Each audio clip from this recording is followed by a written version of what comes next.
Big TV భక్తి సమాచారం WhatsApp ఛానల్లో జాయిన్ అవ్వండి. అన్ని విశేషాలు ఎప్పటికప్పుడు తెలుసుకోండి. శ్రీ గురుభ్యో నమః. జన్మనిచ్చినటువంటి తల్లిదండ్రులకు శిరస్సు వంచి పాదాభివందనాలు తెలియజేస్తున్నాను.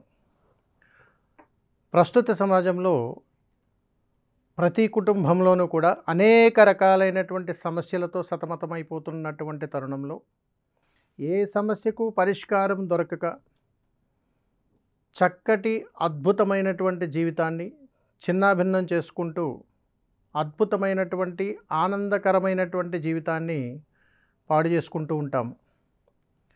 ఇలాంటి వాటికి సనాతన ధర్మంలో అద్భుతమైనటువంటి పరిష్కార మార్గాలు ఉన్నాయి.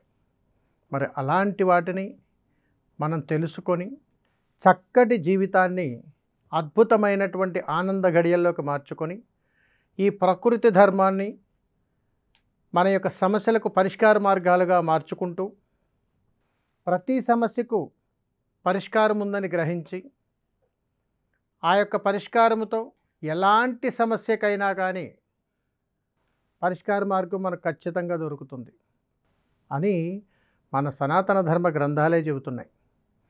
వీటికి కావాల్సిందల్లా కాస్త సమయాన్ని కేటాయించగలిగితే సరిపోతుంది. మరి ఇంకెందుకు ఆలస్యం? ఈ సమస్య పరిష్కారంలో అనేక రకాల సమస్యలు, వాటి యొక్క పరిష్కార మార్గాలు ఇక తెలుసుకుందామా? మరి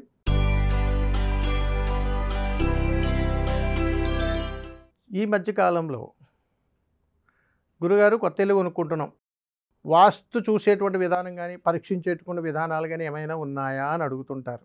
ఒకటి గమనించాలి, చిన్న విషయం, ధర్మంలో ఏదైనా ఒక వస్తువు కొనాలనుకోవడం యోగం, దాన్ని కట్టిన తర్వాత దాంట్లో మనం ఉండగలిగితే భోగం. అలాగే ఇల్లు కట్టుకోవాలనుకుంటున్నాననే సంకల్పం నీలో రావడం మొదటి మెట్టు ధర్మం. కాబట్టి నీకు ఎక్కడో యోగం ఉన్నదని అర్థం. వచ్చినటువంటి యోగాన్ని సద్వినియోగం చేసుకునే ప్రయత్నం చేయాలి. మూఢనమ్మకాలకు పోయి ఇది ఎలాగా అది అలాగా అనుకుంటే చేయగలిగేటువంటి చేతిదాకా అందొచ్చినటువంటి యోగాన్ని కూడా మనం దుర్వినియోగం చేసుకుంటాం. అందుకని ఎప్పుడైనా మనకు మన జీవితంలో ఇల్లు కట్టాలని ఒక సంకల్పం కానీ అక్కడ వచ్చింది అని అంటే అక్కడికి వెళ్ళగానే నీ మనస్సు సంకల్పం ఎలా ఉంటుంది అని అంటే ఏ విధమైనటువంటి అక్కడ గొడవలు జరగడం లేదు. అది ఆ సంకల్పం చేసిన తర్వాత నీకు ఎవరితోటి వైరాలు రావడం లేదు. ఏదో జరగాల్సిన పనులు ముందుకు వస్తున్నాయి. ఎప్పటి నుంచో ఎదురు చూసినటువంటి ధనం చేతికి అందింది, లేకపోతే అక్కడికి వెళ్ళిన తర్వాత ఏదైనా శుభకార్యం కౌరు వచ్చింది. ఇలాంటి విధానాలు ఏదన్నా నీ జీవితంలో జరిగాయని అనుకోండి, ఎలాంటి వాస్తువులు పరీక్షలు అవసరం లేదు, చక్కగా ఎంపిక చేసుకోవచ్చు. నీ విధానం ప్రకారము నీకు అనుకూలంగా ఉండేటువంటి కొలతల ప్రకారం ఏది ఎక్కడ ఉండాలో వాస్తు పురుషుడు అనుగ్రహం ప్రకారం చక్కగా ఇల్లు కట్టుకోవచ్చు. అందులో ఎలాంటి సందేహము లేదు. కాబట్టి మనము ఇల్లు కొనుక్కోవాలని అనుకున్నా, స్థలం కొనుక్కోవాలని అనుకున్నా ఆ ప్రదేశంలో కాసేపు కూర్చుని రండి. కూర్చుని ఉన్నప్పుడు కాసేపు ధ్యానం చేయగలిగే శక్తి మన దగ్గర ఉండగలిగితే అక్కడ విపరీతమైనటువంటి ప్రకంపనలు, నీ మనసుకు ఆందోళనలు ఇవన్నీ కూడా నీ మనసుకు తెలుస్తూ ఉంటాయి. ఎందుకంటే శుభకార్యము, ఆనందము, యోగానికి మనం పరిగెడుతూ ఉన్నప్పుడు మన మనసు చాలా ఆనందపడుతుంటుంది. ఆ ఆనంద సమయంలోనే మన మనసుకు తెలియకుండానే ఒక ఆత్మ సంకల్పం కలుగుతుంది.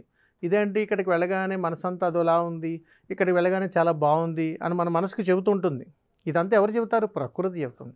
కాబట్టి ఈ అనంత విశ్వంలోనే, ఈ ప్రకృతిలోనే, ఈ సమస్త భూమండలంలోనే మీ ఇల్లైనా, మా ఇల్లైనా, స్థలాలైనా అన్నీ అక్కడే ఉన్నాయి.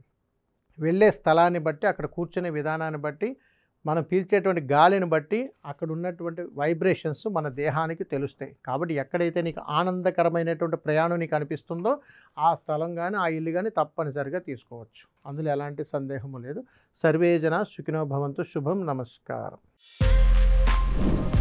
For more videos like this, subscribe Big TV channel.